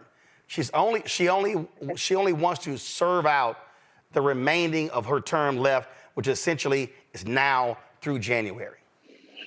Right. So I understand those dynamics. I guess I'll just say this. I would hope, because I think it's important to have her legacy continued. And I would hope that they would be able to find some sort of way where she could be part of the political process and maybe get some of those things on her resume and not just completely, you know, discount her because her resume doesn't stack up against the mayor's. So hopefully maybe there's a way that they can come together and maybe figure out a way where she can be involved in a political process, because I'm sure a lot of people in the late Congresswoman's district would like to see that legacy continued. Well, and I think you've had people, Larry, who actually criticize that, who say that the children of members of Congress shouldn't be guaranteed seats in Congress just because your mother or father served in that capacity. Well, you know, Roland, you know, I'm a former Hill staffer, and listen, it's been going on for a long time, for generations. And yeah, you know, there are a lot of people who agree, you know, make the point that nepotism shouldn't determine who has a congressional seat. I got to tell you that, you know, I saw this, you know, the release comments from, you know, former Congressman Jackson Lee's daughter, and I was a bit confused about what was going on here, particularly as you said that they had already endorsed Mayor Turner. So I'm not really clear about what's the family dynamics, politics involved in that. Another point I do have to highlight, to be fair, Roland, the legislative calendar between now and, you know, when a new Congress is going to be sworn in, there's not that many days left because it's an election year. So, but obviously she has the right to you know, if she wants to finish up her seat. But I think, as you said, you know, Mayor Turner has been around for a long time. And certainly, like you say, he knows all the stakeholders, not only in the state, but some of the, you know, people at the federal level. So he certainly would make a great, you know, representative for the district. And also, I like the fact that he talked about being a transitional leader. Too often in our, not only in the Black community, but generally politicians, you know, even someone moving mayor to member of Congress want to hold on positions to too long. And so I was glad to see he sees himself as a transitional leader. You know, one of the things that often happens, Mustafa, is that, you know, we have folks who serve in positions for 20, 30, 40 years, and they don't necessarily groom the next generation. You've got Amanda Edwards, who ran against Congresswoman Jackson Lee, who lost in the primary. She's run for several other positions and served one term on the Houston City Council, who's running as well. I believe a former state representative, Jarvis Johnson, is also throwing his hat in the ring as well. So it's a whole lot of action going on here. But this is one of the things that I do think is important when we're talking about how do you continue Black Power. You have to be creating a bench. You have to be identifying people who want to serve, But what it also means that sometimes folks actually leave office as opposed to die in office. I'm not specifically just talking about Congresswoman Sheila Jackson Lee. I'm just speaking, holistically. That's also one of the problems because, listen, she passed away at the age of 74. A lot of times when they say, hey, wait your turn, sometimes that person is going to be in their 50s before they can actually serve. A lot of times you want younger leadership but here's the other deal. Congress, as Larry knows and you know, and Noah knows, it's all about seniority. So seniority matters. And so people always talk about, man, we need younger folks involved, not realizing that the system that's set up is actually designed for seniority. So if you're in your late 60s, 70s, and 80s, you've been there 30 years, you've accumulated a whole lot of power and a whole lot of chips that you can use. Well, you hit on the head. It is about systems change. And we know how difficult systems change is just in everyday life, let alone on Capitol Hill, where, as you said, time equates to power. I used to work for, John Conyers, who was chairman of the Judiciary Committee. And I love him to death. He was there for a very long time and understood by being there that it gave him the opportunity to play a critical role. As we take a look at this next set of opportunities that are in front of us, I had a conversation earlier with a strategist about succession planning. And how do we actually make sure that that becomes a reality inside of our community so that we have that deep bench that you had mentioned before?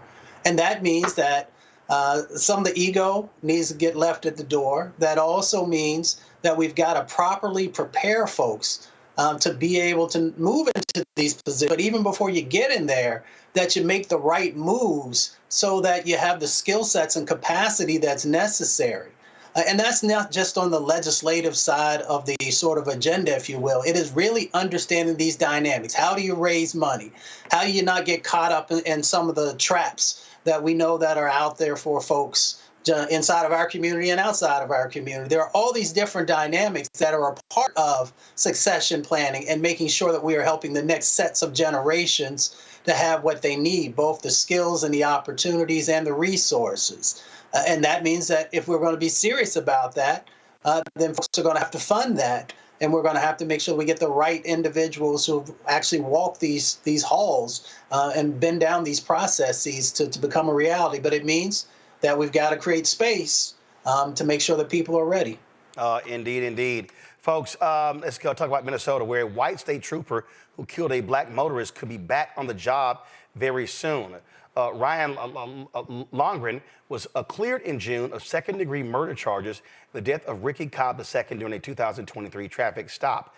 Longren was charged with second-degree murder after shooting and killing Cobb on the morning of July 31st, 2023. Troopers had pulled Cobb over on Interstate 94 in Minneapolis, saying lights were out on his car before learning Cobb was wanted for violating a domestic no-contact order in another county.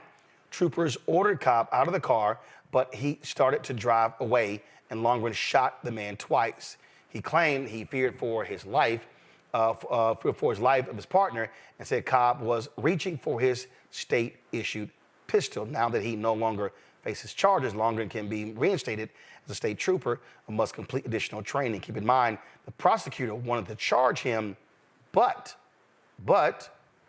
Governor Tim Walz said he would have removed the prosecutor had they moved forward with that.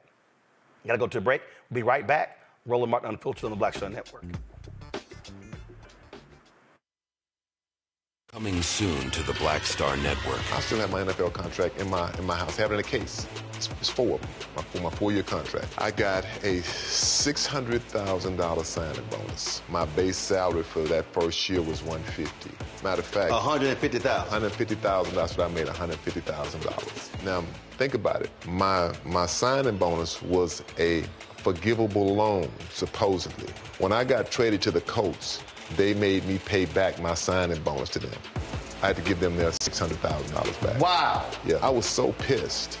Because, man, I try to be a man of my word. I'm like, you, I'll give you your money back. Even though I know I earned that money, right. I gave them money back. I gave them $600,000 back. But yet, I was this malcontent. I was a bad guy. I'm about the money. It wasn't about the money. It was about doing right. Because I looked at, because you look at contract. Look at John Edwards. John Edwards was making $1 million, $800,000. I was making $150. I mean, I was doing everything. And I'm like, but yet I was, man, I got so many letters, you so I just play for free and all that kind of stuff. I mean, you don't forget that kind of stuff. Right. That stuff is hurtful.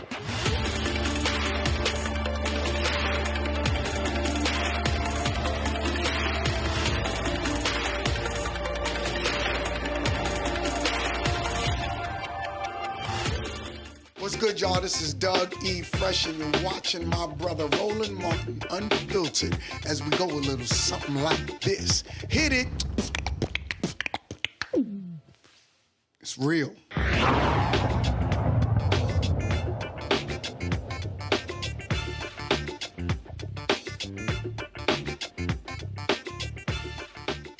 Yusef Salaam, the New York City councilman wrongly imprisoned as a member of the Central Park Five, now called the Exonerated Five, has been invited to speak at the Democratic National Convention next week in Chicago. He was one of the teens targeted by Donald Trump, who took out newspaper ads in 1989 calling for New York State to bring back the death penalty after a group of Black and Latino teenagers were arrested and accused of raping a white woman in Central Park. They were later cleared by DNA evidence and a confession by the perpetrator, and the city paid a settlement of more than $40 million for their wrongful imprisonment. Since then, they've been called, again, the Exonerated Five. And remember, in the last election, Donald Trump doubled down and said he did not regret actually doing that. Speaking of the next week's Democratic National Convention, while that's going on, Vice President Kamala Harris and Governor Tim Walz, they're going to leave Chicago and go to Milwaukee. Go to my iPad. They've already announced that they plan a rally in Milwaukee on Tuesday. Not sure what time. Now remember, the schedule is President Joe Biden speaks on Monday. Former President Barack Obama speaks on Tuesday. Bill Clinton on Wednesday. Vice President Harris speaks on Thursday. But according to the New York Times story, Harris and Walz plans, they plan on holding a rally in Milwaukee. Here's why that is important, Mustafa. We saw this here. In 2022, 50,000 fewer people voted in Milwaukee than 2020. Had those 50,000 people voted in 2022, then Wisconsin Lieutenant Governor Mandela Barnes would be now the United States Senator. Instead, MAGA Senator Ron Johnson got reelected. And so it's important for the Harris-Walz campaign to really lock in Minnesota and maximize the voters there, especially the Black vote. Yeah, and it also shows that you care by showing up and spending time with folks, which is incredibly important. They also understand that they have, a condensed amount of time to actually hit all the places they need to multiple times. So taking advantage of both the energy that will be a part of the DNC, the cameras that will be focusing on Democrats, and then making sure that you're taking that energy to these other states is incredibly important. So it's smart politically. And it will also help folks who maybe hadn't had the opportunity to hear from both of them yet to get up close and to be able to make a decision about if they want to share their vote with them or not. I think it is smart politics. You take advantage of your proximity. Listen, Milwaukee is only 80 miles away from Chicago. They're going to be holding this likely in the same place where the Republican National Convention took place as well. And so this is smart politics. Now, of course, those of us in media, it's like, damn, we're already going to be in Chicago. Now you're trying to go to Milwaukee, and then you got to get back to Chicago. But that's a whole different deal there. But Wisconsin is a critical state. Harris-Walz must win that state, and they are not trying to do what the Hillary Clinton campaign did in 2016, where she never stepped foot in Wisconsin. Mm-hmm. Listen, first of all, I love the energy. They are all over the place, which they should be. Like Coach said today, it's only 84 days left. That means they are going to be busy moment to moment to moment. And that also tells me something as a voter. That tells me that these two together are going to be energized for the American people inside that Oval Office. You know, there's a lot going on, not just in our country. There's a lot going on around the world. And one of the things that's important to me is that I know our leader is going to have a lot of energy to tackle all of the issues, you know, that are happening. And to your point, you know, 2016, there were tons of postmortems that were done after Hillary Clinton lost the race, and that was one of them. And the one thing that I've really admired about this campaign, even before POTUS decided that he wasn't going to run, is that the ground game has been strong. You know, all the different offices around the country that have been open, you know, knocking on doors, the kind of old school type of campaigning that has been going on, and VP has inherited that machine, which is one of the reasons why it has been so seamless. So I'm excited for the energy. I say yes, it makes absolute sense to go there because of proximity, and the media is just going to have to catch up. Larry? So the saying goes, there's no rest for the weary. And so we're only, less than 3 months out. It is a sprint to the finish. And also this is the VP is dealing with a condensed schedule because, the convention's next week and she was just confirmed to have enough delegates not long ago. So you got to work. And, we see on the other side that Donald Trump basically didn't do anything last week. He gave a speech in Montana, which is a red state, and he's obviously going to carry that state. So if you're going to get that same kind of low energy on the Republican side, on the Democratic side, you want to make sure you're out there hustling like you're selling mixtapes in the 80s and 90s, because you don't want, a few months from now say, hey, you know what, I wish we had done this, done that. No, it is a sprint. It is time to go to work. You won't get any rest, but you can sleep after the inauguration.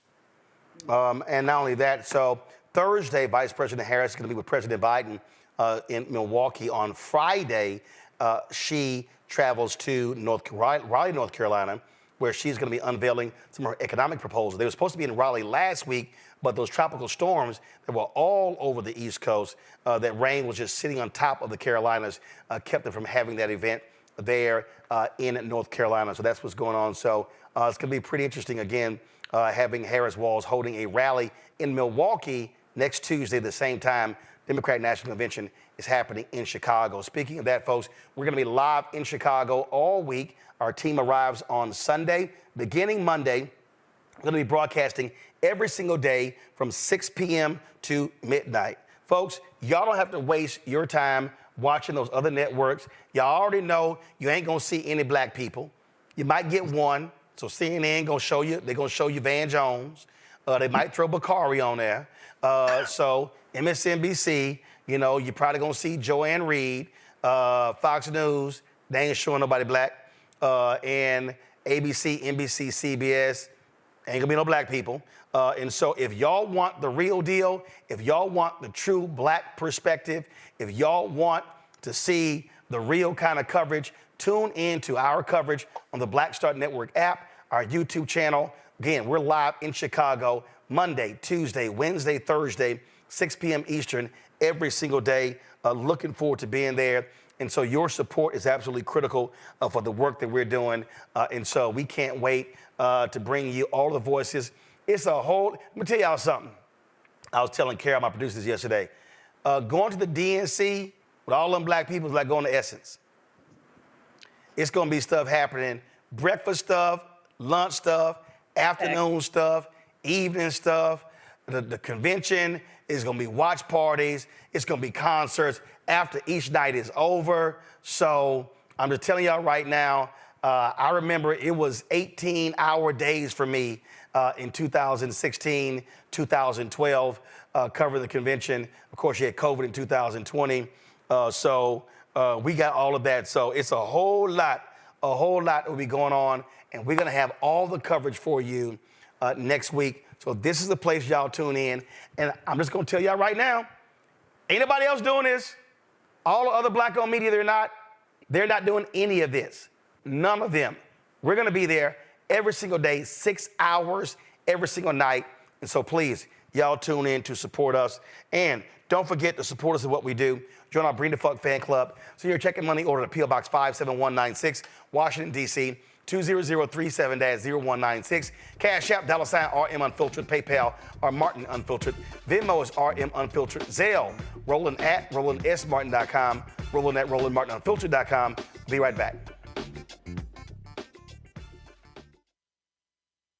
On the next Get Wealthy with me, Deborah Owens, America's Wealth Coach, Black Americans have 1/10 the wealth of their white counterparts. But how did we get here? It's a huge gap. Well, that's why we need to know the history and what we need to do to turn our income into wealth. Financial author and journalist Rodney Brooks joins us to tell us exactly what we need to do to achieve financial success. You can't talk about why we are, as Black people, where we are, unless you talk about how we got here. Bridging the Gap and Getting Wealthy, only on Black Star Network. Next on A Balanced Life, we're talking everything from prayer to exercise to positive affirmations and everything that's needed to keep you strong and along your way. That's on a next A Balanced Life with me, Dr. Jackie, on Black Star Network.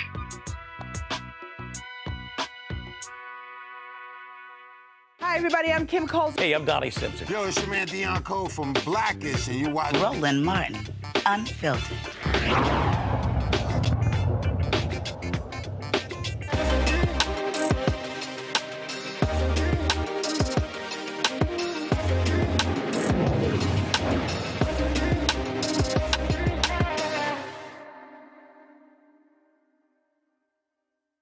All right, folks. Time for our marketplace segment. Kimberly Gray is a tech entrepreneur, patent owner, and CEO of Uvi. Also, creator of the NSYNC feedback platform, which was created as an interactive survey that links to donations and provides real-time feedback for political campaigns. She joins us now from New York. So, Kimberly, explain this technology. Hi, Roland. Thanks so much for having me today.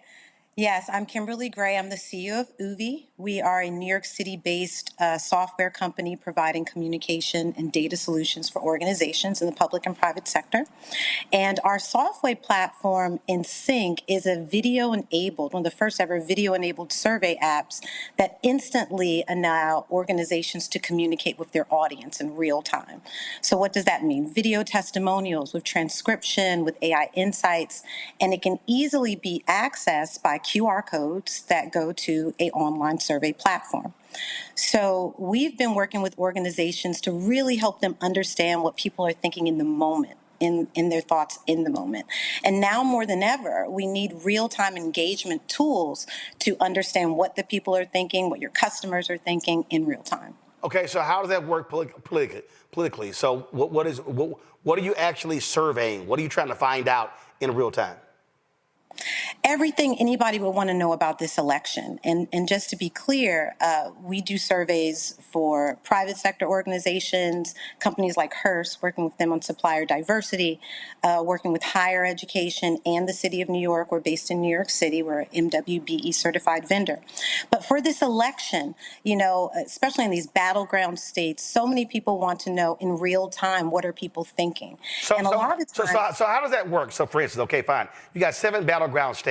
So do you have do you have 20,000, 30,000 people in each one of those states who you're regularly going back to survey? Is it broken down by demographic? And so in terms of, so how many people are you reaching? Are you surveying? Are you going back to those people every week, each month? So explain that.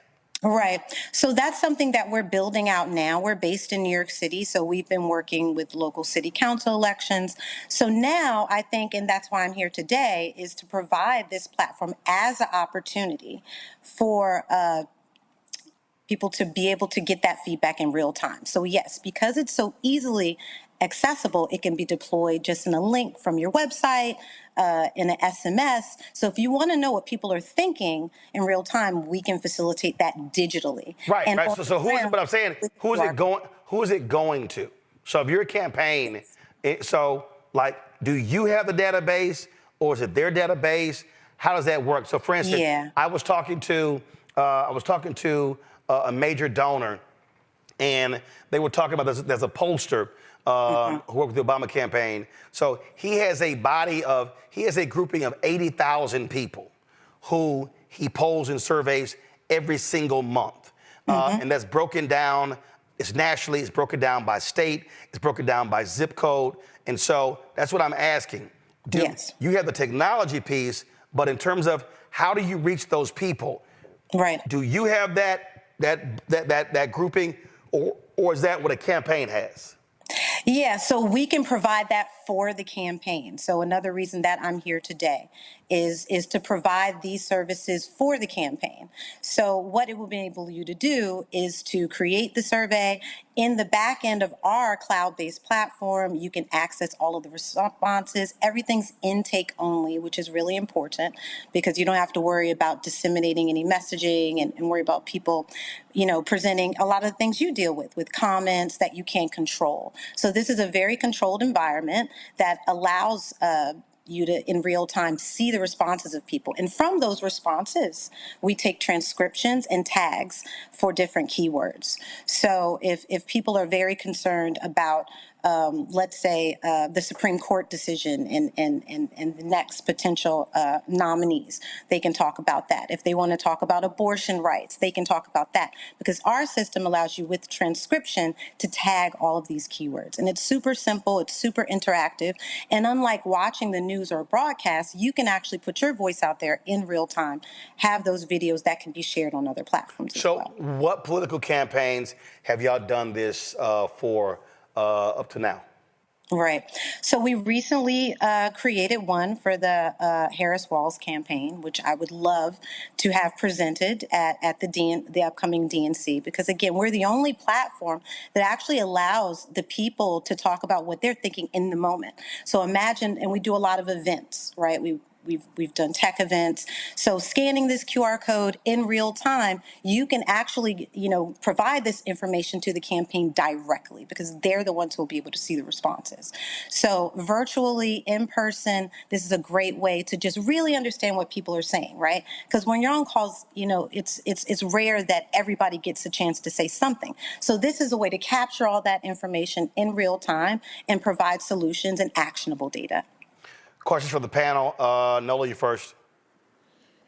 So first of all, thank you so much. I am a big tech nerd. I use a lot of tech in my classrooms, and also as a political scientist, I definitely appreciate the social science and the computer data science built into this technology. So two questions. So is it something like, say, like if I'm using an app in my class that creates some sort of word cloud by students like tagging certain words, and I can say, these are the things that you all are thinking about? Or is it something like, say, being part of a coalition of academics, and we are submitting our very strategic questions, to a larger company that then goes and runs these surveys for us that we pay a lot of money for to make that happen? Is it something in the middle? Is it something more accessible than that? And also, it's way more accessible than that. And I actually have some patented technology. It's called Action Command Messaging. And simply put, it allows you to share any type of text to the video capture screen in real time. And one of our first customers was actually in higher education with Medgar Evers College. We launched around COVID when everybody was going remote. And at that time, we saw an 80% increase in student engagement using the platform. So to your point, yes, those videos, those text responses do turn into tags or keywords, which you can identify hero words to understand what everybody is thinking or what the most popular answers are. So essentially taking kind of unstructured data, which you find in qualitative surveys, and turning it into structured data, which you have quantitative results for. So if is this like SurveyMonkey? Yeah, well, SurveyMonkey, a lot of the times they use templates to create surveys. Our survey is about 65% response rate, which is extremely high and very engaging. And theirs is around 15%. But I would say the major difference is with SurveyMonkey, they usually do a lot of net promoter scores, which is like, on a scale of 1 to 10, how great are we? Whereas we focus on a lot of short answer responses, which really allows voters or just customers or people in general to really express themselves. And we take that information and utilize AI to simplify it and provide provide responses for campaigns, for businesses to really understand what people are thinking in the moment. Gotcha. Where can, actually, I'll ask the question later. Larry, you're next. Yeah, so really quick. So I'm a social scientist, so you said 65%. So I need to know how that's happened, why is it so high?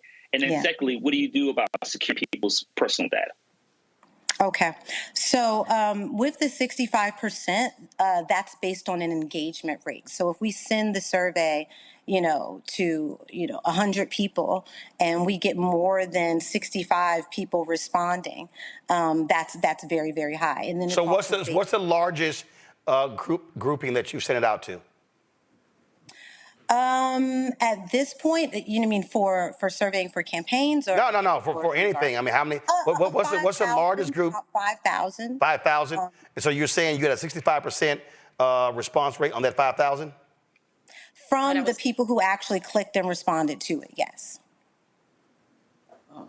So I think what Larry was asking, because it made it sound like if you sent the 5,000, 65% of the 5,000 responded. So, but you said it's 65% of those that clicked it. Right, clicked. So and what, in terms so what was that number? So you sent the 5,000, how many clicked it? Yeah, so of the clicks for that, it would be like more like that actually respond. Like, so you actually have to respond to the survey. So let's put that in more like of 1,000 range. And then based on that, we get a 65%. So you sent the 5,000, 1,000 responded, that's 20, that's actually 20%. And you're saying of the 20% that responded, you had 65% response rate. Correct. And then also within the completion rate of the entirety of the survey. Got it. Because a lot of times when people do surveys, there's a bit of a dropout rate. Are you clear, Larry? Yeah, I'm clear on that. Thank you for clearing that up. I appreciate it. Mustafa? Thank you. Yeah, well, Ms. Gray, congratulations on being able to create this. I'm curious, sort of on the back end, in relationship to the QR code you had mentioned before. Yes. Are there any concerns that if that actually got out while you were doing surveys, that you would get folks, who weren't true to the game, if I could say it that way, and were trying to do some nefarious things? Yeah, I mean, I think we limit that a lot because it's intake only. So on the back end, all of the responses are in an admin portal, right? So, the organization that we're deploying the survey for, they have access to those responses, all of the videos, all the transcriptions, user data. You can also respond anonymously with a text response as well. But we haven't had any security issues as yet. And this isn't, because it's not public facing, everything's intake only. It's a much more efficient way to really get, honest and true data, and not things that are just, people are just trying to show off or make an impression. So this is a new technology. We've been utilizing it in the government sector, working with city agencies here in New York and mostly with higher ed. But I think opening it up just for a feedback tool for businesses, for organizations, to really understand what people are thinking and give them the opportunity to share their thoughts. All right, then. All right, well, Kimberly, we appreciate it. Thanks a bunch. Good luck with the technology. Thanks so much. All right, thank you so very much. All right, folks, that is it for us. Let me thank Larry, Nola, and Mustafa for being with us on today's show. Thank you so very much. Nola, where the Gumbo? You keep talking about how you can actually burn, but you ain't never, ever given anybody an opportunity. What? I'm just saying. It's 85 degrees outside today. What are you talking about? That means you not... Did you actually bring up the temperature? I did. Are you really from Louisiana? Boy, bye. I'm just saying, because, my grandparents from Opelousas, we eat gumbo all the time. 100 degrees, 85 degrees. I didn't realize that was an outdoor temperature cap when it comes to eating gumbo. Mm-hmm. Well, thank you for your family philosophy regarding gumbo making, but I'm not making it on 85 degrees and humidity. We're not doing that. Larry, go ahead, chime in. Make sure you're sharing. That's all I'm saying. I would be more than happy to. I don't know about that one, but I'd be more than happy to, Larry. But... So I'm sorry. So what's your temperature cap? when you see me with a nice fuzzy robe, when you see me with some cocoa. You ain't answering the question. What's the cap? Is it 58? Is it 60? Is it 55? What's your temperature? Like, what's... Okay, I'll do you one better. Thanksgiving, Christmas, you got it. You ain't no real ass gumbo person. Cause see, if you a real gumbo person, you can have, listen, my family, it can be 105. I'm happy for your family. You fake. See, I can't. I'm into making gumbo in 80. Mustafa, I'm snatching Louisiana gumbo cards. That's what I'm doing right now. I'm talking a whole bunch of mess, but I ain't never tasted none of your gumbo. First of all, I fix gumbo. I ain't got a problem with it. On Twitter. We have no evidence of you making gumbo. Oh, okay. Mm-hmm. Are there photos? Are there videos? Mm-hmm. Where are yours? Hold up, let me look. Oh, first of all, baby, you can go to hashtag Gumbo Wars. You going to the iPad? Oh, hell yeah, I'm going to the iPad on your ass. I'm going to the iPad. No, I'm going, hold on right now. I want everybody to see me searching her ass. Go to my iPad. So y'all see, I'm on her Twitter feed. Now I'm clicking media, okay? And we see you smiling, family photos. We see that photo, some kids, some books. Yes. Lord have mercy, I don't see no gumbo. It was Christmas last year when I called you out. I don't see no. When I called you out. I don't see no. It was Christmas. Look, I'm scrolling. Y'all, I'm already in July. Let me keep going. Let me keep going. I don't see nothing.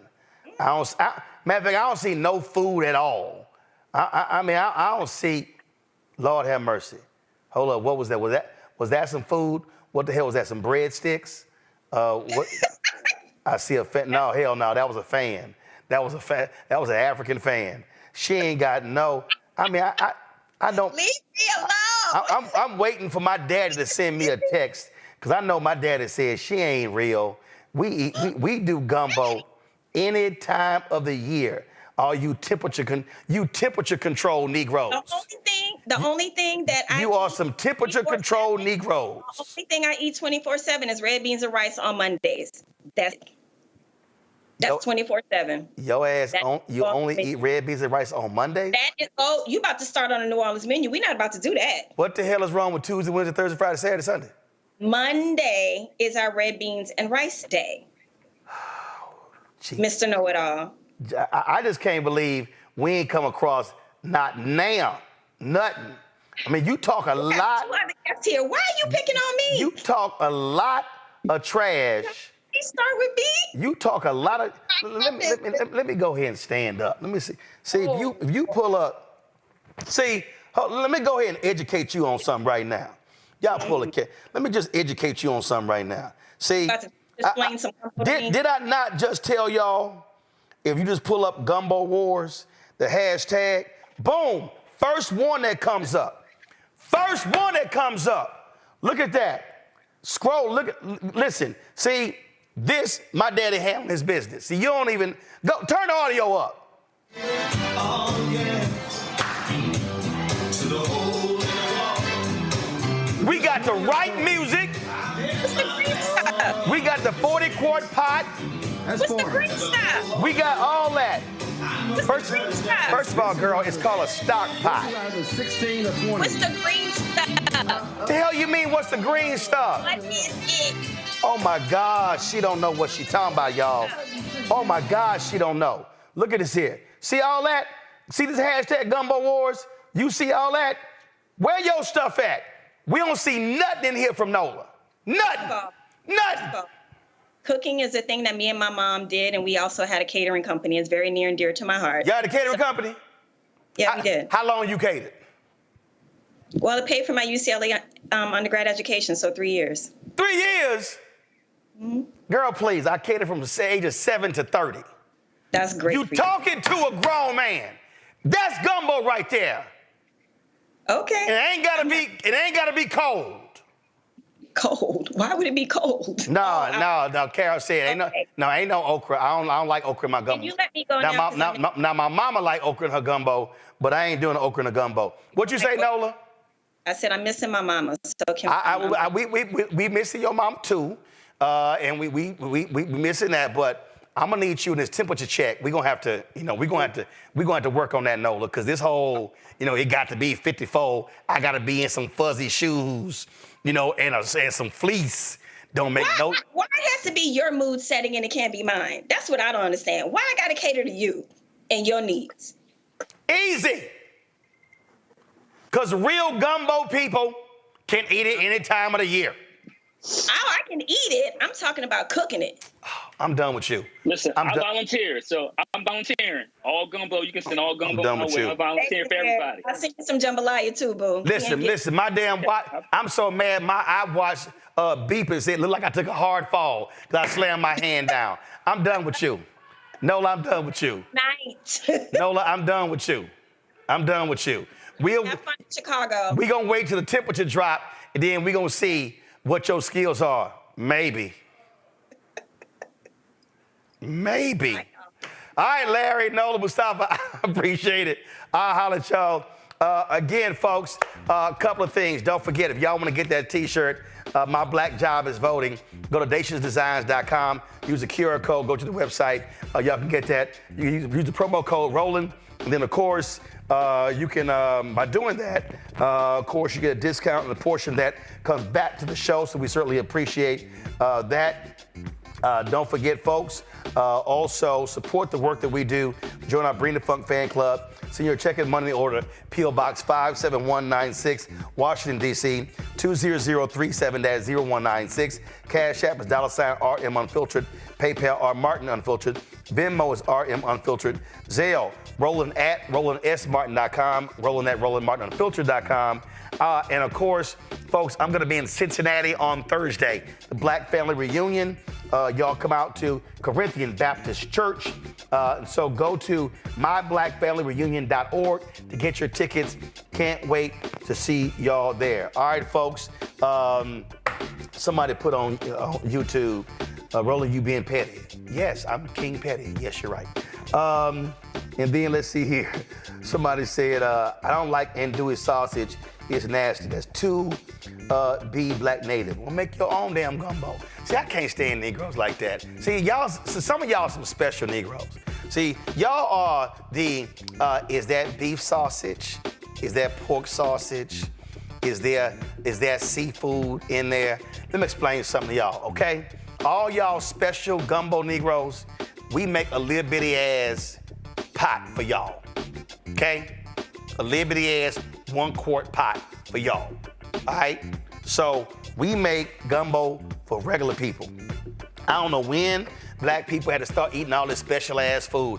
We don't make no gluten-free damn gumbo, okay? Just letting your asses know. Ain't no gluten-free gumbo, all right? So if you want some gluten-free gumbo, call Nola. I ain't helping you out. I'm just letting you know, okay? It's gonna be some damn chicken in there. It's gonna be some damn andouille sausages in there. And it's gonna be some damn shrimp in there, okay? All right, and you want some okra? Look, make this a little okra on the side and dump it in your bowl. But we ain't doing all that. So just letting y'all know. All right, I gotta go. I'm hungry. I'll see y'all later. Holla! Folks, Black Star Network is here. Hold no punches! I'm real revolutionary right now. Support this man, Black Media. He makes sure that our stories are told. Thank you for being the voice of Black America, Roland. Stay black. I love y'all. All momentum we have now, we have to keep this going. The video looks phenomenal. See, there's a difference between Black Star Network and black-owned media and something like CNN. You can't be black-owned media and be scared. It's time to be smart. Bring your eyeballs home. You dig?